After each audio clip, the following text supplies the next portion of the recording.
en fait, ce qu'on oublie de dire, c'est que donc, le SPAC, il a 2 temps. Il a son introduction en bourse, c'est une coquille vide, on lève des fonds. Le montant, on a dit, ça peut être 300 millions, ça peut être beaucoup plus, mais le prix par action, c'est toujours le même, parce qu'elle n'a pas de valeur en fait intrinsèque au début, cette boîte. Et en fait, les fonds levés auprès des investisseurs, ils sont sécurisés. Ils sont mis sur un trust, un compte sécurisé auprès d'un notaire. Nous, c'est ce qu'on fait en France, et c'est sur le compte de la CDC. Donc, si le SPAC en fait ne se déboucle pas, c'est-à-dire que si pendant cette période de 18 mois à 24 mois, les fondateurs n'arrivent pas à trouver une ou plusieurs cibles dans le secteur qu'ils avaient annoncé et à la racheter ou à fusionner avec elle, et donc à transformer le SPAC en une société opérationnelle, parce que c'est ça la vocation du SPAC, c'est pas un fonds. Ça doit devenir une société opérationnelle cotée. S'ils n'arrivent pas à faire ça, ceux qui perdent de l'argent, ce sont les fondateurs. Ce ne sont pas en fait les investisseurs. Les investisseurs, ils se font rembourser. Salut, je suis Mathieu Stéphanie et je vous présente La Martingale, un podcast qui vise à explorer le monde de la finance personnelle pour comprendre comment gagner à tous les coups, qu'on ait 200 € par mois à investir ou 5 millions sur son compte en banque. On va pas se mentir, c'est un peu ambitieux, mais les faits sont là. Jusqu'à maintenant, j'ai pas pris le temps de m'intéresser à tous ces sujets et il est temps que ça change. Alors abonnez-vous, des éclairages gratuits, ça commence par là.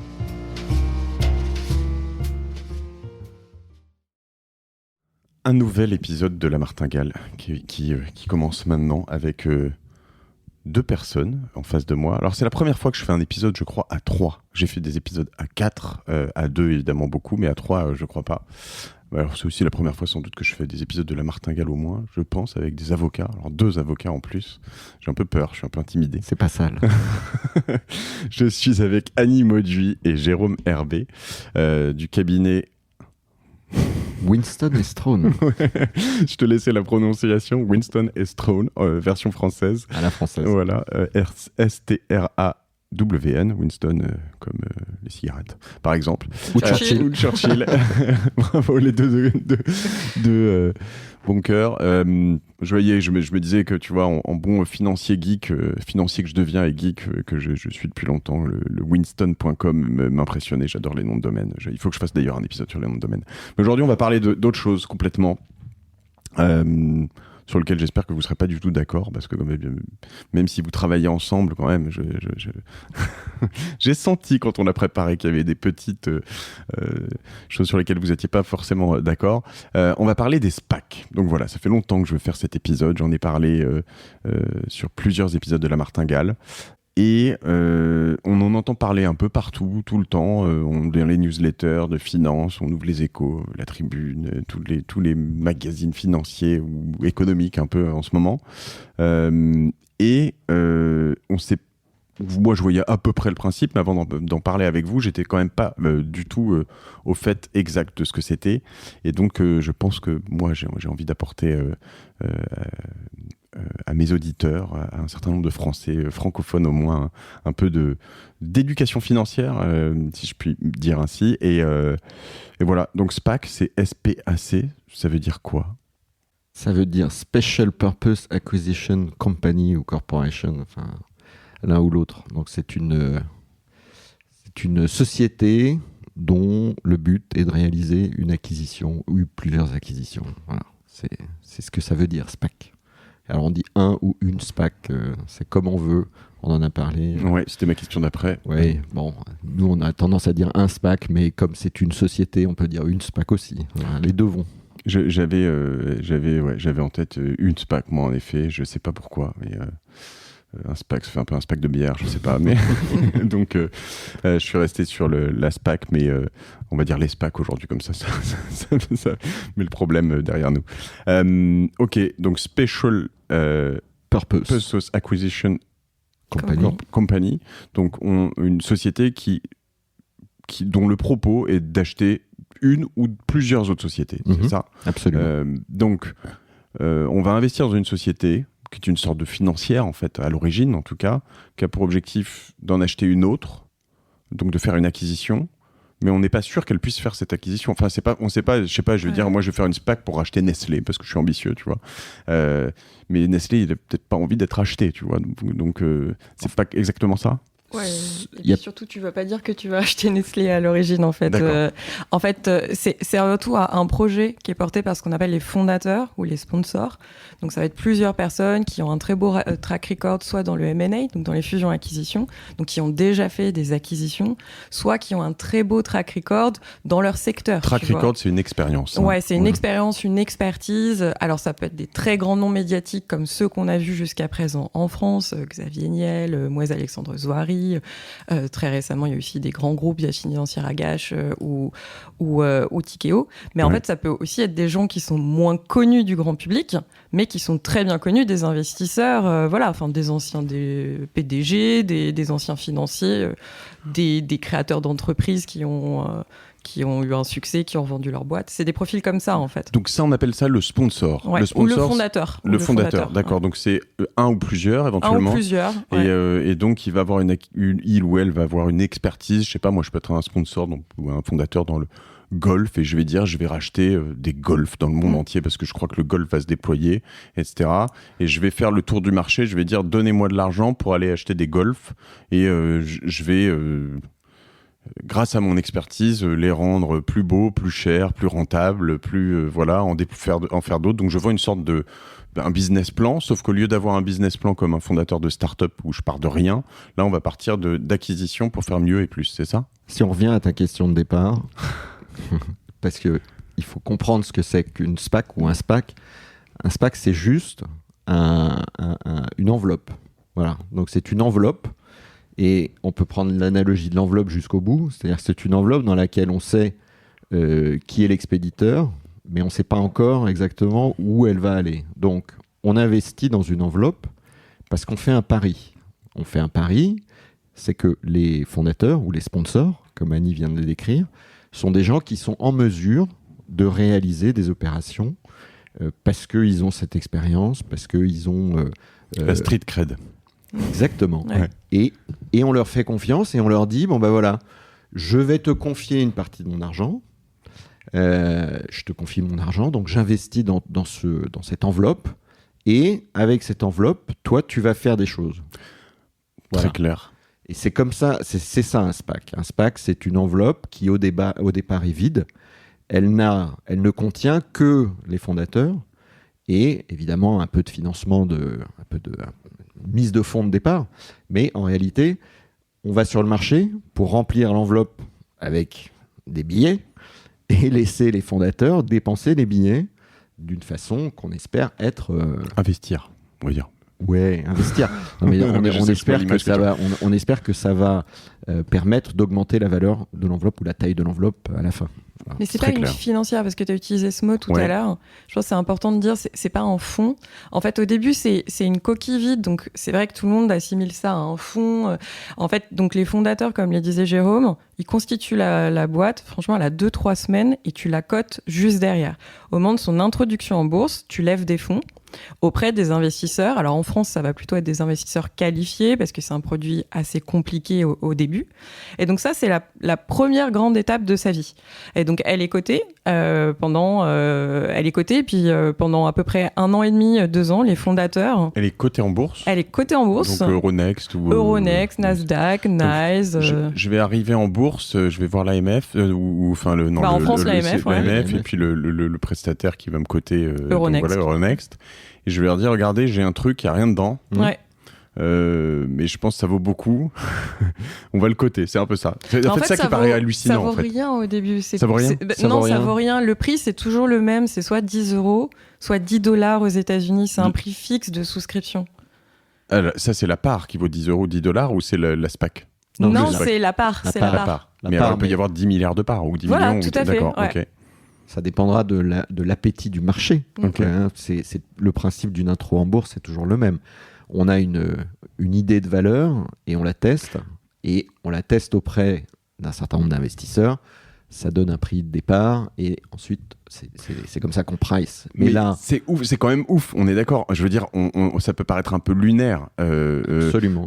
Parce que, alors vous êtes un peu les spécialistes en France, au moins au niveau légal de tout ça. Mais là, je parle d'un point de vue financier. J'arrive, je dis regardez, crac crac badaboum. Je m'appelle Mathieu Stéphanie. Je m'y connais bien. Ouais, l'internet, je fais ça depuis 15 ans. Ouais, je vais racheter Google, tu vois. Et puis vous y croyez? Non, mais peut-être pas Google, mais je vais acheter un gros acteur dans tel truc. Et puis, donnez-moi. Yahoo plutôt. Yahoo, ouais. Je saurais pas trop quoi en faire. Mais voilà. Et puis, je vais me coter en bourse. Puis, on voit ce que ça donne. Et puis, si vraiment je prends 10 000 milliards, peut-être que je pourrais racheter Google, quoi. C'est vrai ce que tu dis, mais pas complètement. C'est-à-dire que les fondateurs, il y a une mise de fonds des fondateurs eux-mêmes. Ouais. C'est-à-dire qu'au minimum... Du skin in the game. Voilà. Ouais. Et au minimum, la SPAC, la valorisation de départ de la SPAC, c'est au minimum le montant que les fondateurs ont mis. Le reste étant une augmentation de capital, c'est Le ça? reste Ouais. étant une Donc, augmentation. J'arrive avec un capital, mettons, de 1 million, pour faire simple. Ouais, c'est en plusieurs millions. C'est à peu près 2-3% des fonds que tu veux lever. Ok. Sachant que là, ils ont souvent levé 250 millions, 300 millions. Donc, en général, ils ont mis entre 6 et 9 millions. D'accord. Donc Ensemble. pour eux aussi c'est fluctuant, c'est-à-dire qu'ils disent je mets 1 million minimum, mais si je vise 100 millions de levée, mais si je fais 200-300, je vais mettre plus ou... Oui, alors le truc, c'est que tu peux pas lever des fonds comme ça sur le marché. Tu dis à peu près quel est le montant que tu veux lever, et ensuite tu as ce qu'on appelle une clause d'extension où tu peux augmenter d'à peu près 15% le montant initial. Mais D'accord. par exemple, souvent ils ont dit on part sur 250, si le succès est là, on ira jusqu'à 300, mais tu peux pas passer de 100 à 300. Enfin, tu te décides en amont en fonction du travail des banques et du retour des Ou investisseurs. 10 milliards dans ton exemple. Ouais, je suis très ambitieux. Ok, alors je précise parce que à l'origine, dans ma quête d'intervenants pour les SPAC, j'ai échangé avec plusieurs personnes très intéressantes. C'est Marc Fiorentino qui nous a mis en relation. Ouais. Et j'étais un peu surpris qu'ils nous mettent en relation, je dois dire, parce que Marc est quand même assez dur avec les SPAC dans ses newsletters. Je ne sais pas si vous le lisez un petit peu.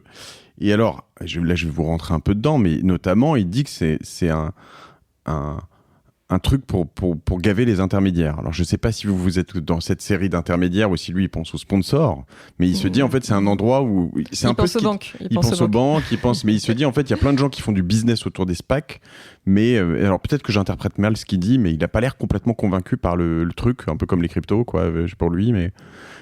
Non, bon, Marc, je le connais depuis très très longtemps, donc Ouais. je vois bien comment il peut penser, et je pense qu'il a pour partie raison. On pourra faire une petite statistique du nombre de SPAC qui existent, surtout aux États-Unis, mais il y a énormément de SPAC qui ont été cotés, donc ça veut dire énormément d'intros en bourse, ça veut dire pas mal de fees pour des brokers, pour des banques qui présentent le dossier. Si la boîte lève 250-300 millions, il y a forcément C'est un pourcentage, souvent. Voilà, il y a forcément des intermédiaires qui vont prendre un pourcentage de ce qui est levé. Quand on voit les sommes qui ont été levées sur les marchés, c'est vrai que c'est colossal en termes de volume. Et donc, par définition, il y en a qui en ont profité, les banques. Et je ne vais pas dire non plus que les cabinets d'avocats n'en ont pas profité. Nécessairement, une partie de ça revient à tous les professionnels de l'écosystème, donc les banques. Et puis, dans la vie du SPAC, il y a la cotation de départ, donc c'est une chose, mais il y a après toute la suite. On rappelle que le SPAC, une fois qu'on a levé de l'argent, le but du jeu, c'est de réaliser des acquisitions. Et qui dit réaliser des acquisitions, dit nécessairement pour des intermédiaires, des banques d'affaires, des cabinets d'avocats, encore des opportunités de gagner de l'argent. Donc oui. De travailler surtout. Oui, mais c'est ce que j'allais dire. C'est-à-dire, oui, il y a nécessairement des gens qui bossent dans l'écosystème des SPAC et qui en profitent. Je pense que la question de Marc, ça va être de dire, est-ce que l'investisseur, lui, sera gagnant de la même façon sur le long terme, compte tenu du nombre de SPAC qui existent, des fonds qui sont levés et de la nécessité qu'ont ces entreprises d'investir. Annie pourra expliquer pourquoi c'est contraint, mais ça veut dire qu'il y a beaucoup d'argent à dépenser et qu'il faut identifier des cibles, qu'il faut faire des opérations, qu'il faut que tout ça fonctionne pour que l'investisseur ait la possibilité, ou enfin une opportunité de voir son investissement fructifier. Donc oui, si on le regarde en l'état actuel des choses, les banques se sont probablement gavées, c'est peut-être pas le bon mot, mais en tout cas bien rémunérées sur les opérations qui ont été réalisées avec des SPAC. Je ne sais pas, moi j'ai pas la data, je ne sais pas si les investisseurs ont fait le même trajet, c'est-à-dire si on regarde des cours de bourse, si vraiment, sur tous les SPAC qui ont été cotés, il y a une tendance qui est plus forte que l'évolution de, je sais pas quoi, de l'indice auquel le SPAC appartient, quoi. Moi, j'ai envie de dire, et alors, en fait, parce que là, ce qu'on voit actuellement, c'est une sorte... Alors, d'abus, c'est pas le mot, mais on parle de SPAC mania. La SPAC mania, elle n'a lieu qu'aux États-Unis. En Europe, on en est bien loin. En Alors, Asie en France, aussi. il y a eu combien de SPAC introduites En France, là, alors, il y a eu Media One de MX sur lequel on était. Là, il y a le SPAC d'Accor qui vient de sortir. Entre-temps, il y avait un SPAC par 360 Capital, un SPAC Tech qui avait été annoncé, mais il n'est pas encore sorti. Il traîne un petit peu. Et voilà. Et puis après, il y en a en Europe. Pegasus, c'était porté par des Français. En France, en juin 2021. 3 sorties. 4 sorties à annoncer. C'est beaucoup de bruit pour pas grand-chose, au moins pour la France, mais on suit ce qui se passe aux États-Unis. Mais voilà, aux États-Unis, il y en a 400 à l'heure actuelle qui sont en recherche de cibles. Donc évidemment, c'est énorme. Ça a été des années folles, en fait. En 2020 et en 2021, ils ont battu des records. Premier trimestre 2021, ils avaient déjà atteint le nombre de 2020, qui était déjà, en fait, un record. Plus lui-même, un record. Ouais. Voilà, donc là, ça se réduit un peu pour plein de raisons. Aussi parce que le régulateur américain est un peu surchargé et commence à dire qu'il va changer peut-être certaines règles. Mais quand je dis et alors par rapport au fils des banques, c'est que en fait ce qu'on oublie de dire, c'est que donc le SPAC il a 2 temps. Il a son introduction en bourse, c'est une coquille vide, on lève des fonds.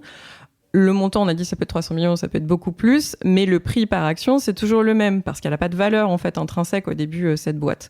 Et en fait, les fonds levés auprès des investisseurs, ils sont sécurisés. Ils sont mis sur un trust, un compte sécurisé auprès d'un notaire. Nous, c'est ce qu'on fait en France, et c'est sur le compte de la CDC. Donc, si le SPAC, en fait, ne se déboucle pas, c'est-à-dire que si pendant cette période de 18 mois à 24 mois, les fondateurs n'arrivent pas à trouver une ou plusieurs cibles dans le secteur qu'ils avaient annoncé et à la racheter ou à fusionner avec elle, et donc à transformer le SPAC en une société opérationnelle, parce que c'est ça la vocation du SPAC, c'est pas un fonds. Ça doit devenir une société opérationnelle cotée. S'ils n'arrivent pas à faire ça, ceux qui perdent de l'argent, ce sont les fondateurs. Ce ne sont pas en fait les investisseurs. Les investisseurs, ils se font rembourser. Alors certes, pendant 2 ans, l'argent n'a pas été fructifié, donc il y a une perte de gain, mais il n'y a pas de perte en fait de capital. Et donc les banques, dans ce cas, elles ont été uniquement payées par les fondateurs. C'est pour ça que je dis. Et alors, en fait. Donc le fondateur prend quand même un bon risque.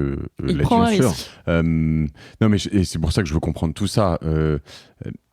La perception. Alors, je voudrais revenir sur une chose. Tu vas me l'expliquer si tu veux bien, Annie, après, mais parce que je crois que tu m'as dit ça l'autre jour. On peut pas rentrer. N'importe qui ne rentre pas dans une SPAC au début.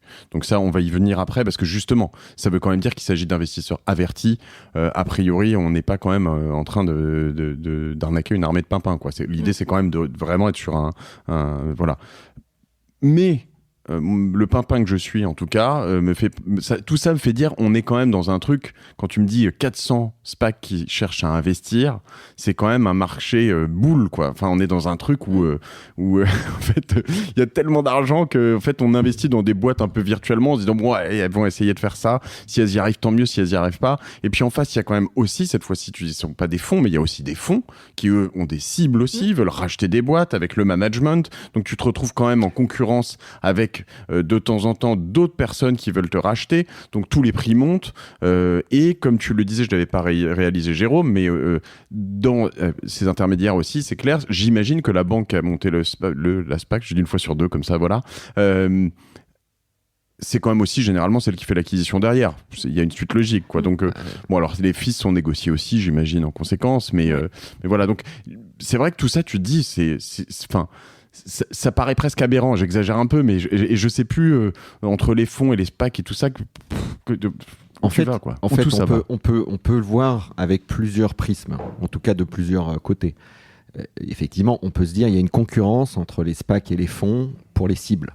Voilà, et c'est vrai. Et les corporates d'ailleurs, qui peuvent racheter aussi une cible. Et les corporates, donc oui. Pardon, j'explique. Le corporate, alors je vais dire, on va prendre une cible comme je sais pas moi, mettons, vous connaissez peut-être pas cet univers, j'en sais rien, mais l'emailing, je sais pas pourquoi ça me vient, mais je veux Mailchimp, qui est un des gros de l'emailing. Tu vas te dire, donc le corporate, c'est Google qui pourrait se dire, tiens, je voudrais racheter Mailchimp parce que je veux faire un truc là-dedans. Une SPAC qui se dit, je veux faire une SPAC sur le marketing digital au niveau mondial. Et un fonds comme, je sais pas moi, un très très gros fonds, KKR, qui se dit, bah tiens, là, l'emailing, j'y crois vraiment très très fort. Et voilà, donc là, on a 3 acteurs différents, plus chacun d'autres concurrents, etc., dans 3 typologies d'acteurs, et les 3 vont se dire, tiens, je vais acheter Mailchimp. Donc ça fait péter le prix de Mailchimp, en l'occurrence. C'est possible. Pas Ouais, c'est forcément. possible. Ouais. Et si Mailchimp est bien accompagné par une bonne banque d'affaires, Et effectivement, par de bons avocats. et de bons avocats, ils vont évidemment jouer cette concurrence pour obtenir le meilleur prix. Mais donc ça, c'est le premier prisme, si tu veux. C'est effectivement la pression sur les prix à l'achat qui peut provenir de l'émergence d'un nouvel acteur. En réalité, le SPAC est un nouvel acteur dans l'univers des acquéreurs potentiels. Mais le SPAC peut aussi être le partenaire des fonds. C'est là où il y a aussi potentiellement une ambiguïté à lever. C'est-à-dire qu'un fonds d'investissement, on sait bien qu'il a un horizon de temps qui est limité. Voilà. Et donc il investit, il fait croître son investissement, puis au bout d'un moment, il faut qu'il sorte. Et grosso modo, au bout de 5 ans, une fois qu'il est rentré, il doit ressortir. Et traditionnellement, les sorties pour les fonds, c'était la bourse. C'était éventuellement un autre fonds, si on fait un LBO, Bister, Cater, Quinter, tout ce qu'on veut, ou un corporate stratégique. Donc en réalité, le SPAC... Ça te donne une option de plus d'exit pour un fonds. Exactement. Le SPAC peut être une option supplémentaire pour un fonds de sortie, parce que finalement, la participation en portefeuille va correspondre au special purpose du SPAC. Et donc, ça peut être non pas un concurrent, mais un partenaire. Je comprends. Alors, je vais aussi reprendre des mots avec des exemples pour ceux qui nous écoutent et aussi valider que j'ai bien compris. Je me projette dans la e-santé. Je prends Doctolib qui doit valoir 4-5 milliards maintenant. Je me dis, il y a des fonds comme... je sais pas moi, mon ami Antoine Fraisse qui est rentré très tôt avec le nom m'a échappé, mais qui ont peut-être 10, 15, 20%, mais eux ils sont plutôt evergreen, mais des fonds qui se disent je veux rester 5, 6, 7 ans maximum, parce qu'ils sont engagés auprès des investisseurs du fonds de sortir au bout de 7 ans, et puis à un moment ils vont dire tiens, je vais vendre mes 20% de Doctolib que j'ai acquis il y a 7 ans à cette SPAC qui veut rentrer sur le marché de la e-santé. Donc, mais la SPAC n'a pas forcément vocation à être majoritaire. Si. Plutôt. Ok. Plutôt. D'accord, donc ça veut dire que, en revanche, ils vont dire je vais prendre tous les fonds, je vais prendre une partie des founders, peut-être que les founders vont garder 30-40% parce qu'on veut les garder à bord. Tout à fait. Mais voilà, et c'est ce qui fait cette dynamique que je peux entendre, je vais peut-être dire une connerie, en plus c'est un de mes sponsors, mais tant pis, eToro est rentré en bourse aux États-Unis via un SPAC. Donc c'est en fait... je dis vraiment une fois sur deux, ça me perturbe. Mais donc, c'est un peu ce système. C'est dire, en gros, il y a toute une partie des actionnaires existants qui ont vendu leur participation à ce SPAC.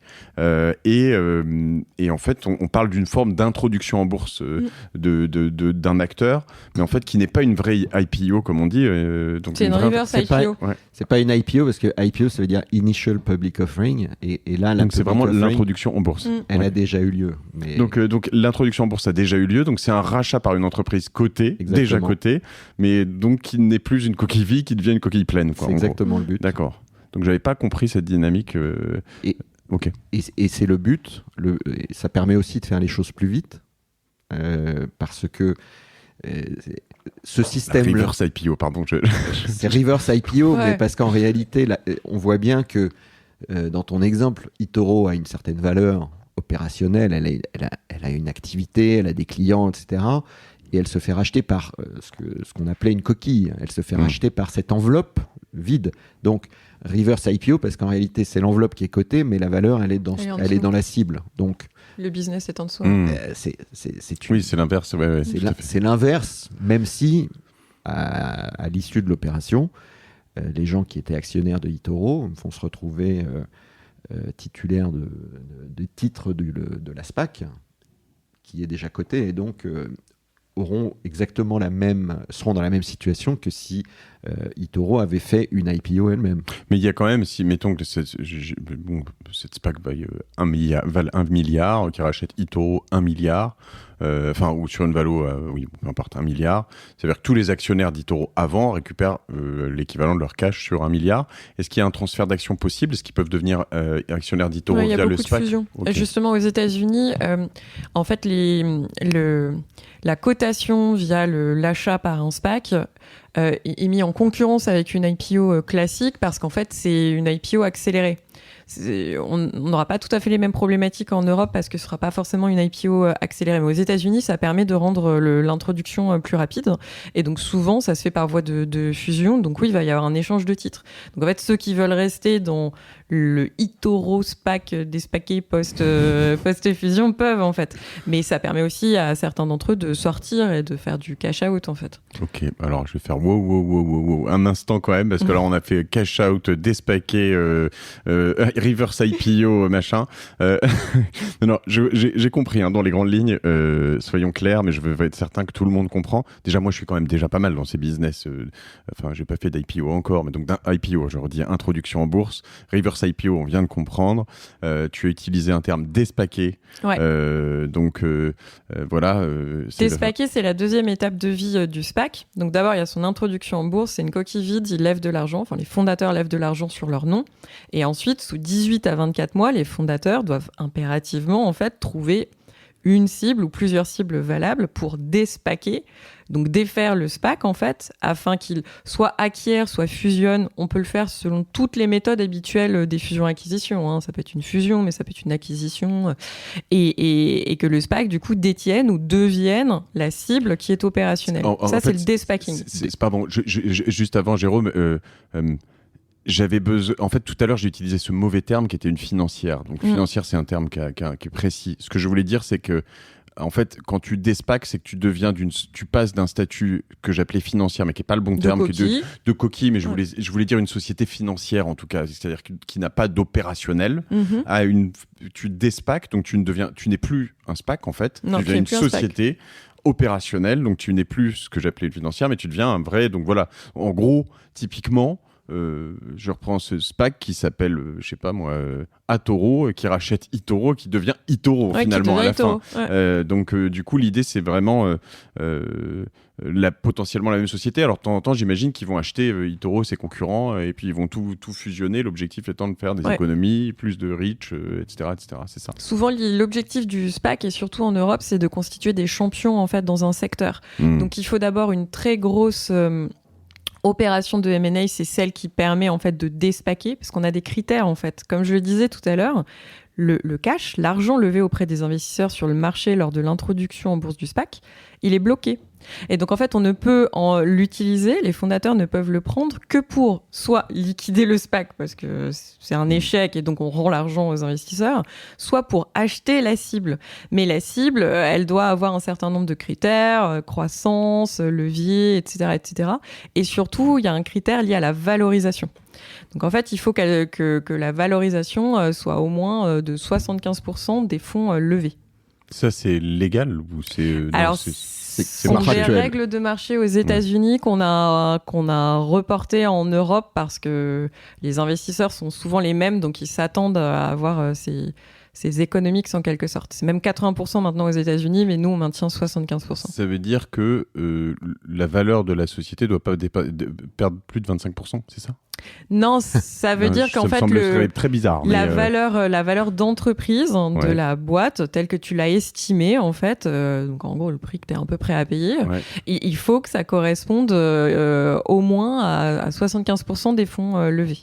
Alors, si tu as levé 1 milliard, il faut que ça vaille au moins 750 millions. Que la boîte que tu rachètes vaille 750 millions. Et ça, c'est une contrainte, parce que si tu as levé trop, et que sur ton marché, il n'y a que des petites cibles, alors sauf à les acheter tout en même temps, tu ne pourras pas en fait remplir cette condition. Ou alors tu auras une tendance à dire elle vaut peut-être que 650, mais je vais la payer 750 parce qu'il faut que ça rentre, quoi. Oui, alors n'oublions pas. Et là, je suis l'heureux propriétaire de la boîte qui vaut 650, je me dis tiens. Ouais, mais alors tout le monde parle souvent de ce risque d'abus, de surpayer, parce que les fondateurs, ils veulent que ça se fasse et ils n'ont que 24 mois. Et c'est court 24 mois pour trouver une belle cible. Ouais, mais les fondateurs, ils ont mis des billes en fait dans le SPAC. Donc certes, ils les perdent s'ils n'arrivent pas à déspaquer, mais en même temps, eux, ils ont un promote en fait. Donc eux, si tout se passe bien, post-despacking, ils ont 20% du capital en ayant payé moins à l'origine. Mais donc c'est pas dans leur intérêt non plus d'avoir surpayé une boîte qui ne les vaut pas, parce que derrière, ils ont 20% du capital de quelque chose qui vaut moins que ce qu'ils ont dit.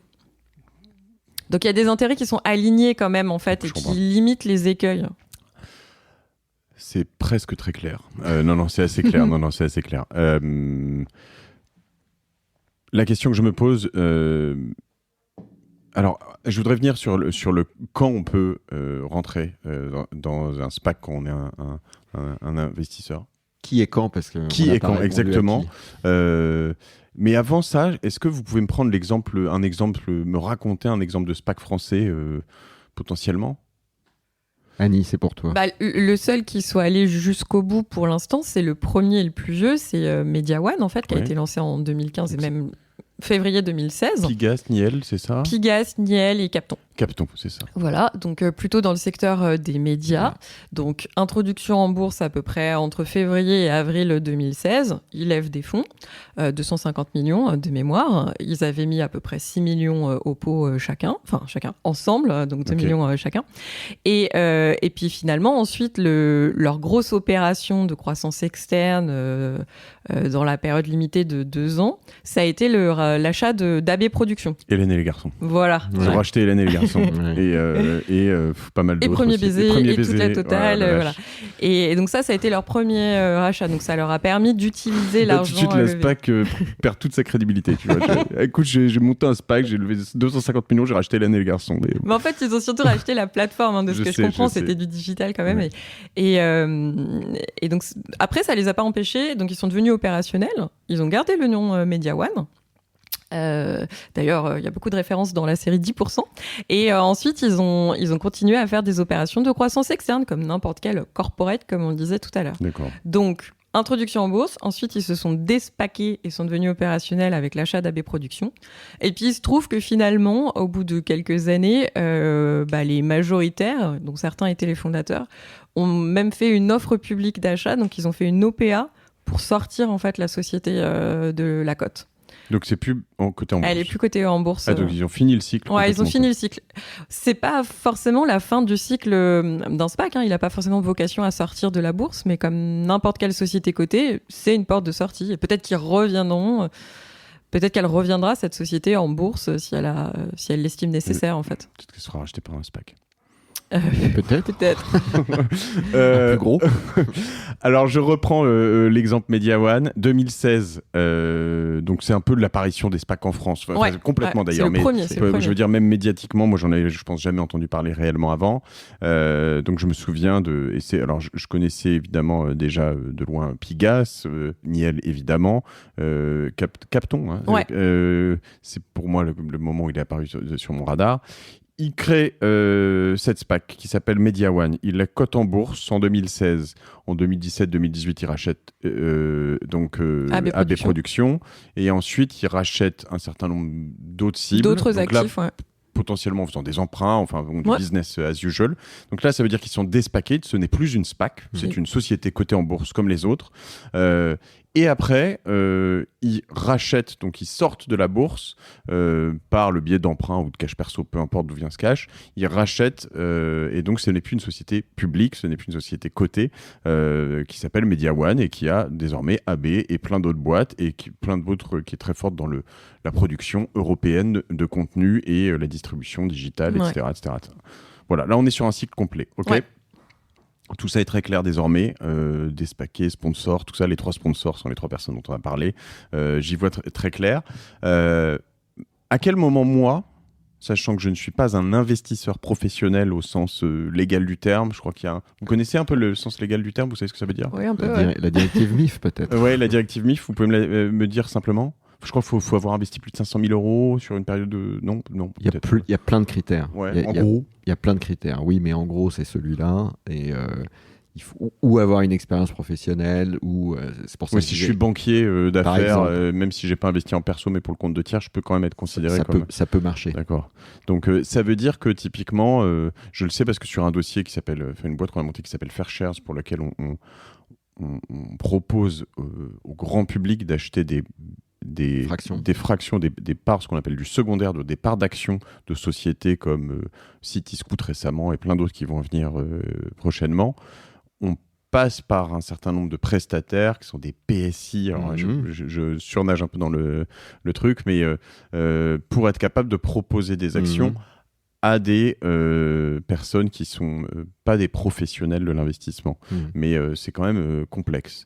C'est complexe ou protecteur. Oui, exactement. C'est un très bon statut proposé, j'imagine, par l'AMF. On dialogue avec eux, c'est très bien.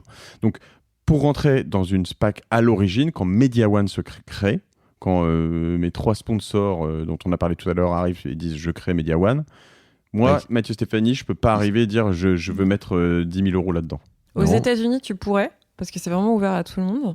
Mais en Europe, et notamment en France, on a fait le choix de structurer ça sous forme de placement privé. C'est vous, c'est l'AMF, ouais, c'est non, tous les acteurs qui ont travaillé en fait sur les dossiers. Et l'AMF était d'accord, et Euronext était d'accord. On a trouvé que c'était le plus adapté, parce qu'on n'est pas rentré dans le détail, mais c'est pas juste des actions ordinaires. Vous sorti du club, c'est surtout ça. Non, mais ça marche dans les deux sens. Bon. C'est-à-dire, toi, tu peux pas dire j'en veux, ouais. mais nous, on peut pas te dire on va t'en donner. Et donc, c'est un peu le garde-fou dont Annie est en train de parler. C'est-à-dire que, oui, toi ou moi qui ne sommes pas des investisseurs professionnels, on n'y a pas accès. Dans un premier temps. Toi, t'es pas, non, avec ton statut d'avocat, avoir bossé sur des SPAC, etc., t'es sûr que tu pourrais pas... Non, ça donne pas les compétences. Moi, j'y connais rien. Et donc, on n'y a pas accès. On n'y a pas accès. Et c'est plutôt dans un esprit de protection. Okay. En disant, attention, on est en train de parler de quelque chose qui, pendant une période, nécessite d'abord que ton argent, tu puisses considérer qu'il est bloqué pendant 24 mois. Alors certes, tu as des garanties, tu vas le récupérer, mais tu ne vas pas le toucher. Il n'y aura pas de liquidité non plus sur le marché. C'est quelque chose qui est quand même complexe. Et donc, on dit... on va éviter que Mathieu Stéphanie mette ses économies dans un produit comme celui-là. Et puis le produit, on va pas dire de gros mots, c'est une action de préférence stipulée rachetable avec un bon de souscription d'action qui est attaché. Donc voilà. En gros, le produit, tu le comprends pas au début, ab initio. Ça devient. Il y a un acronyme pour ça ou pas? Oui, c'est une APSAR. D'accord. Et ensuite, c'est une ADP APSAR d'ailleurs. Et ensuite, quand ça devient une société cotée normale, opérationnelle, là, ce seront des actions ordinaires, pas de problème, tout le monde comprend ce que c'est. Mais en amont, c'est un produit très particulier qui peut être converti, qui peut être racheté. Voilà. Donc, quand on va chercher les investisseurs, en Europe, on l'a sécurisé de 2 façons. Déjà, c'est un placement privé réservé à des investisseurs qualifiés, donc des investisseurs institutionnels ou des particuliers qui ont une expertise vraiment spécifique et l'habitude d'investir dans ce type de produit. Et donc ça, c'est juridiquement. Et même financièrement, le ticket, il est à 1 million. Donc en fait, c'est pas n'importe qui peut mettre un tel ticket. Donc, moi, j'y vais avec tous mes auditeurs, on y est. Hein, non, mais tout seul. Tout seul. Ça peut pas être par le biais d'un véhicule, un SPV, comme on dit. Ouais. Bon, non, mais je vais pas rentrer dans Il y a plein de débats là-dessus, parce que ton SPV sera un AIF. Si on est 1 million à mettre 1 euro, j'aurai un problème aussi avec l'AMF. Ouais. Ou alors, bon, bref, je vais pas rentrer. Autre point, en France, on a mis ça sur le compartiment dit professionnel sur Euronext. Donc c'est un compartiment spécifique où ne peut pas aller tout le monde dans un premier temps. J'allais y venir parce que donc je reprends Media One. Donc ok, on a compris. Je suis pas accepté dans le club. On a accepté des gens. Au début. Après tu peux rentrer. Des gens qui ont soit des individuels, soit des boîtes typiquement qui vont mettre un peu de trésor, j'imagine. Enfin voilà, qui vont se dire je mets 1 million, 2 millions, 3 millions. Donc mettons qu'il y en ait 250 qui mettent 1 million là-dessus. Enfin un peu moins puisqu'il y a les 6 millions des autres. Donc 244. Et donc la SPAC est constituée, elle est cotée dans un compartiment particulier, donc c'est pas le même que BNP. C'est pas le compartiment général. Voilà. Ouais. Donc voilà, mais je peux le voir quelque part. Ouais, tout à fait, c'est public, donc c'est désormais public. Et elle a une cotation, elle peut monter, descendre. Il y a des gens qui rentrent et qui sortent. Donc, il y a des gens qui disent à partir de ce moment-là, alors qu'elle a toujours pas racheté AB, il y a des gens qui disent soit, je sais pas, moi j'ai un problème, j'ai besoin de cash, soit je voudrais en mettre plus parce que j'ai rencontré J'ai raté le train. ou j'ai raté le train. Et donc, finalement, l'action, elle cote à l'origine 250 millions, c'est son prix. Elle cote 10 euros. 10 euros par action et le total vaut 250. Et puis tout d'un coup, il y a plein de gens qui veulent rentrer, elle va passer à 300, 400, 500. Non. C'est pas ce genre de c'est pas volatile comme ça. Pas en Europe en tout cas. Ouais. D'accord. Non, parce qu'il n'y a pas la liquidité en fait. Il faut bien comprendre une chose, c'est que quand on dit que c'est coté sur un compartiment spécifique, ce compartiment spécifique fait qu'il n'y a pas énormément de gens qui peuvent intervenir dessus. Grosso modo, comme disait Annie, ce sont des investisseurs qualifiés. Donc, grosso modo, des banques, des fonds, des très riches. Et même si on rêve tous de gagner au loto et de pouvoir faire partie de ce club, on n'a pas tous accès à ce club. Et donc, c'est ça tes rêves, toi? Non, je te rassure. Mais on est sur quelque chose qui est très étroit en termes de profondeur. Je parlais du rêve gagner au loto, on est tous un peu contents. Je parlais du rêve je voulais pas être... mais de rentrer dans les SPAC, je sais pas si je m'endors la nuit, je me dis... Pardon, excuse-moi. Non, pas non plus mon rêve.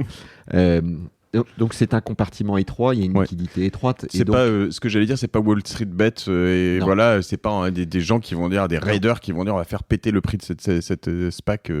Voilà, ça reste finalement un petit club d'initiés dans lequel moins liquide quoi. Moins liquide et donc avec moins de volatilité et moins de pression. Okay. Ce que tu décrivais là, tout le monde veut rentrer, on passe de 250 à 350 à 450, c'est quand le phénomène d'offre et de demande fait que l'offre est rare, la demande est importante et donc le prix augmente. Okay. Là, l'offre est ce qu'elle est, mais en réalité, il y a peu de demande en face, en tout cas dans la première partie. Dans cette première partie de vie du SPAC. On est sur un compartiment professionnel, limité à un cercle d'acteurs professionnels, donc ça va fluctuer, mais mécaniquement, mais en réalité peu. Ok, donc tout c'est très clair. Et ensuite, donc ces 250 millions restent à peu près comme ça. Ils achètent AB. Et là, tu déspacs et tu passes dans les compartiments publics. Alors, c'est pas automatique, mais tu peux. Et c'est ce qu'ils ont fait. Tu fais la demande pour aller sur le compartiment général. On peut rester sinon... Oui, mais c'est pas... Ça n'a pas d'intérêt. Ouais, ça n'a pas d'intérêt parce que tu vas limiter en fait tes investisseurs et c'est pas ce que tu as envie de faire quand tu es coté en fait. Donc, tu veux justement que ton cours ait une vie, que tu puisses lever des fonds auprès de tout le monde. Donc, en général, tu changes de compartiment. Donc pareil, je reprends l'histoire d'eToro, je me dis tiens, ça fait 1 an que tout ça explose, que tout le monde y va, que ça donne accès à plein de super produits, et je me dis je veux acheter dans eToro qui me permet lui-même d'acheter, c'est quand même Inception ce truc, tu vas acheter, vous voyez ce que c'est eToro pardon tu vas acheter du eToro sur eToro pour investir, ouais c'est chaud. Mais donc voilà, et t'arrives sur tu peux acheter du Euronext sur Euronext, c'est une société cotée. C'est vrai ouais. Je savais pas, ouais d'accord, ok. C'est discutable. Ça fait un peu... je sais pas où ça s'arrête cette histoire. Et donc voilà, jusqu'à une fin de vie potentielle. Enfin, soit moi je sors, soit aussi une sortie de bourse un jour. Ou, voilà, ok. Un rachat. Ça devient une société cotée ou un rachat, oui. Parce que c'est une société opérationnelle comme une autre. Comme Engie et nos amis de Veolia, de Suez. Oui, je les confonds. Et donc, c'est un... Ça peut être la fin de cycle, c'est pas nécessairement la sortie de cote comme Media One. Ça peut être une OPA par un autre acteur qui va dire finalement je veux prendre ça et donc j'achète. Donc moi mon entrée dans le SPAC est en fait pas possible en vrai. Je rentre dans la société quand c'est des SPACés, c'est un peu ça. Surtout donc tout ça, après 41 minutes pour me dire qu'en fait j'ai compris ce que c'était, mais t'as pas le droit. C'était le but du jeu. Samedi dernier, l'un de mes amis m'a dit que justement il me dit j'ai souscrit ton SPAC parce que nous on a accompagné de MX Organique en fin d'année et donc là je lui dis mais t'as réussi à souscrire, donc il a réussi à souscrire sur le compartiment professionnel. J'avais pas l'impression qu'il remplissait les critères, donc je pense qu'une fois que c'est installé depuis quelques mois, tu peux sûrement en fait souscrire un peu via le compartiment professionnel. Tu dois sûrement accepter un certain nombre d'avertissements.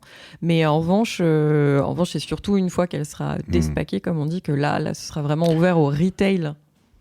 Donc les petits porteurs. Et on n'a pas vraiment de recul, je ne peux pas vous demander ça, mais à quel moment il faut rentrer ? Évidemment, on se dit souvent dans ce genre de véhicule, c'est plutôt le mieux, non, quand même ? Alors, aux États-Unis, mais c'est un marché différent du nôtre, les stats qui ressortent pour l'instant, et c'est un peu la critique, c'est que finalement, il vaut mieux être rentré après le despacking que d'être rentré au début. Okay. C'est très étrange, parce que souvent, comme le cours, là, le prix de 10 € ou de $10, il est fixe, forcément, il va varier à la hausse ou à la baisse en fonction de la valeur de la boîte que tu as achetée et puis aussi des variations du cours.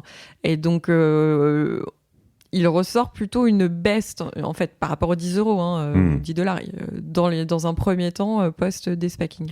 Alors, c'est pas comme souvent un peu cette folie sur les introductions en bourse où en fait on a souvent un gros pic le premier jour, etc., et puis ça redescend très fort. C'est pas tout à fait ça parce que le prix il est fixe en fait au début, donc ça vient pas tout à fait de là, ça vient du fait mais c'est pareil, c'est aux États-Unis, t'as des hedge funds qui se positionnent, comme il y a un BSA qui est donné en parallèle, tu vois, ils se font de l'argent avec le BSA. Voilà, t'as différentes problématiques. Il manquait un acronyme de plus à Annie. Un bon de souscription d'action. Oui. Elle en a parlé tout à l'heure. Oui, c'est ça, mais le BSA, c'est vrai, mais alors t'étais sur un autre type de BSA. Non, il était juste attaché à l'action. ADP, elle a dit un ADP avec un BSA attaché. Voilà. Ça y est, je m'enterre. Je connais le BSAR, moi, un peu. On va pas rentrer là-dessus. C'est ça, c'est la même chose. C'est ça. Ok. Je ne vais pas l'expliquer, celui-là, on est trop tard, là, Jérôme. Écoutez, je vous remercie, c'est très clair. C'est vraiment très clair. Et avec tous ces exemples, c'est vraiment top. On a tous compris. Le spacking, le despacking, les cotations, les BSA, les sponsors. Je crois qu'il m'en manque un. Mais voilà, c'est très clair. Vous en avez d'autres plein, il y a plein de projets, les gens vous sentez que ça frétille à mort là en ce moment ou... Oui, mais ce sera jamais dans les proportions qu'on connaît aux États-Unis, et c'est pas une mauvaise chose d'ailleurs, mais oui, il y a plusieurs projets en cours qui sortiront cette année. D'accord.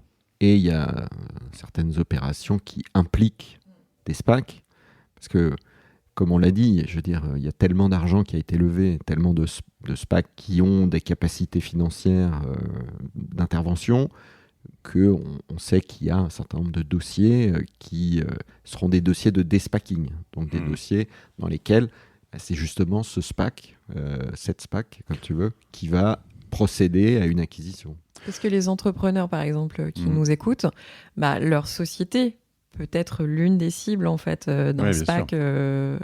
Donc c'est aussi sous cet angle-là que ça va arriver sur notre marché. Et il y a des projets aussi de SPAC, pas nécessairement européens, mais qui impliquent des Européens. Parce que les sponsors, les gens qui seront à l'origine des SPAC, leurs compétences sont des compétences mondiales. Donc on va aller chercher les meilleurs, et les meilleurs, ils peuvent être européens, et donc on peut se retrouver avec des gens qui vont être sponsors de SPAC aux États-Unis, et à l'inverse, sans doute, de gens qui sont plutôt avec un tropisme américain, qui vont venir faire des opérations en Europe. Donc c'est un peu ça la tendance qu'on observe, nous. Très bien, une toute dernière question là-dessus, justement, parce que je me suis projeté sur des particuliers, mais qui sont les investisseurs des SPAC, justement, au début ? Il y a quelques particuliers à partir d'1 million, mais j'imagine que c'est beaucoup de... Des fonds. Des fonds, ouais. Des très gros fonds. Des fonds, parce que ce que disait Annie est juste. Eux ont des techniques de gestion financière un peu sophistiquées, qui leur permettent d'utiliser toutes les composantes de cet outil un peu barbare là, dont on a parlé. Donc c'est une action de préférence avec un bon. Donc il y a plusieurs choses qu'on peut utiliser, qu'on peut valoriser, qu'on peut shorter, qu'on peut acheter. Donc voilà. Est-ce que je pourrais faire un crowdfunding pour être sponsor d'une SPAC, tu vois ? Quoi, pour lever d'abord ton argent et qu'ensuite ce soit cet argent que tu mettes... Je vais dire pourquoi non, parce qu'un crowdfunding, ça veut rien dire. Ça veut juste dire que tu vas chercher des gens pour financer quelque chose. Le sponsor, il faut que ce soit une personne. Mettons, je dis ça, j'ai 2 personnes là qui se disent tiens, nous on a la Strict Red, Mathieu aussi, on va racheter Google. Mais t'as pas les 2 t'as pas l'argent. millions. J'ai pas les 2 Mais t'as millions. pas les 2 Et millions. là, Je il y peux a dire des à tous fonds. mes auditeurs, venez, on y va, on les met. Et, Non. Non, mais il y a des fonds On va te qui prêter. vont te prêter de l'argent D'accord. ou qui vont s'associer avec toi parce que toi, t'as le track record et eux vont apporter l'argent. D'accord. Il y en a qui... Alors, il y a 2 façons de faire. Là, il y a des fonds qui vont se mettre en partenariat avec toi. Ils seront fondateurs, tu seras fondateur, mais c'est eux qui mettront plus d'argent que toi. Bah, pourquoi pas, tu vois. Et il y a aussi des fonds qui se sont constitués désormais pour financer, en fait, les fondateurs. Tout comme il y a des fonds qui se sont développés pour financer des contentieux, en fait. Bah, c'est la même chose. Je vais appeler Maurice Lévy, je vais plutôt racheter Publicis, tiens. Ouais. Ok. Crowdfunding, non. Mais Par donc, contre, financement. tu peux lancer un stablecoin. Oh la vache, on va complexifier tout ça encore plus. Un truc un peu compliqué pour obtenir le même effet. Très clair. Tu joues au loto. Alors ça, j'y crois moins. Mais ça m'arrive, hein, tu vois, quand ça va très haut. Mais ok, il y a un seul truc finalement que j'aurais pas compris aujourd'hui, c'est si on dit le ou la SPAC. Hein. Mais bon, Ouais. ça, on ne sait Mais toujours c'est pas. comme le ou la Voilà. Covid. Exactement. On a changé d'avis, semble-t-il, récemment d'ailleurs. Ok. On vous suit chacun sur LinkedIn, je crois. Hein. Donc on cherche, je mettrai évidemment les liens sur les épisodes, etc. Donc Annie Mauduit, Moudouit. Je me trompe pas. MAU, j'ai dit MAU, j'ai un A, mais j'ai juste mal lu. Et Jérôme RB, HERBET. Voilà, Winston and Strawn. Voilà, si vous voulez monter une SPAC avec moi, je suis chaud, je viens vous voir. Et puis voilà, dernière question. Je vous en ai parlé un peu. C'est quoi votre martingale à vous deux? Enfin, chacun de votre côté d'ailleurs. Ah, ils se rejettent là, ils se regardent. Là, vas-y, toi. Ouais, moi j'ai pas de martingale. T'as pas de martingale, Non. je sais pas. Des Moi, montres, des voitures, des trucs que t'achètes, tu revends, des J'achète apparts. et je revends pas. En Ouais. fait, j'accompagne Que tu dépenses, toi. Non, même Ouais, pas. enfin j'ai une grande famille, j'ai des enfants, ils font des études, j'ai besoin c'est de bon. rien pour dépenser, j'ai tout ce qu'il faut. Non, j'ai juste accompagné un copain qui a monté une bibliothèque il y a 10 ans. Et voilà. Pas con la bibliothèque comme martingale quand même. Quand Et ils sont la bonne j'attends bibliothèque. avec impatience le jour D'accord. où Il a pas sorti- il a venir l'acheter. SPAC ou autre. Enfin, Ok. c'est un très très beau projet. Ouais. C'est une très belle boîte. Voilà, c'est ça ma martingale. Très bien. Annie? Et moi, je prépare ma retraite. Du coup, j'investis dans Annie a 28 l'immobilier. ans. Malheureusement, non, mais j'investis dans l'immobilier à Paris. C'est pas le plus Locatif, ouais, donc, locatif. C'est pas le plus rentable, etc. Mais c'est le plus sécuritaire. Et moi, je suis sécuritaire. D'accord. Et c'est liquide. Voilà. Et c'est à côté de chez moi. Donc, Petit studio. Ou, ouais, studio, voilà. ouais, fin, dans des beaux quartiers sympas où les D'accord. jeunes actifs et étudiants veulent vivre. D'accord. Et voilà. Mais je pense que l'investissement le plus rentable, ça reste les sacs de luxe. Parce que si J'ai tu fait un regardes le taux épisode. de croissance, mais c'est de la folie. Après, et ça se garde, ça se transmet, voilà, comme les montres en fait. J'ai fait un Donc, épisode dessus et il est très intéressant. Il n'a pas eu le succès qu'il méritait. Pourtant, il est très intéressant parce qu'on apprend sur lesquels et comment, quelle date, etc. Et j'ai vraiment appris plein de choses. Ah ouais, non, mais le luxe, tu regardes sur les 10 dernières années, c'est vraiment le taux de croissance le plus élevé. Il y a des sacs qui ont pris Ouais. 30%. C'est- Les montres, c'est pas mal aussi. Ouais, parce les montres que aussi, ouais. faut pas prendre, c'est pareil, faut pas prendre n'importe quoi. Pas les bijoux, mais vraiment les montres de vraie horlogerie. Nous, on a un client là-dedans. Hier, on a fait un point avec lui. En fait, ils ont plus de montres à vendre. Enfin, ils en ont vendu tellement. Pour acheter une montre neuve, faut attendre 2 ans. Ouais. Donc, du coup, les montres d'occasion coûtent plus cher que les montres neuves, puisque ta montre d'occasion, tu l'as tout de suite. C'est quand même fou en soi. Donc, Ouais. en effet, là, tu vois qu'il y a des. Ou faut Voilà. aller se promener à Bali. Oui, ailleurs. elle vaudra moins cher aussi. Mais après, faut être prêt à les vendre. Donc ça, c'est C'est difficile. illégal. Je parlais des avocats. Merci.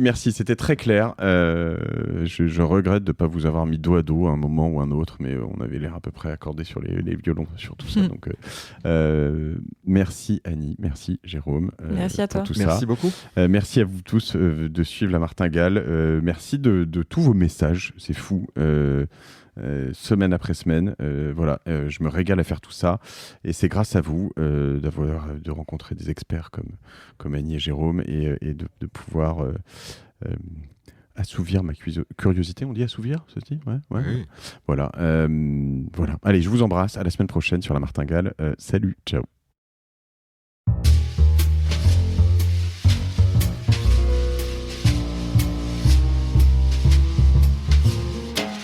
Merci d'avoir écouté La Martingale jusqu'au bout. Si cet épisode vous a plu, n'oubliez pas de le partager autour de vous, de vous abonner à la newsletter sur lamartingale.io et si vous trouvez 5 petites minutes, de mettre une note 5 étoiles ainsi qu'un commentaire sur Apple Podcast. Ça nous aide beaucoup pour remonter dans les classements. La Martingale est produit par Cosa Vostra, une agence de conseil tech et créative qui accompagne ses clients dans leur stratégie digitale pour qu'ils gagnent en visibilité, en singularité et en efficacité. Je remercie toutes les équipes pour la production. Je vous retrouve dans 15 jours. Je suis Mathieu Stéphanie et je vous dis merci.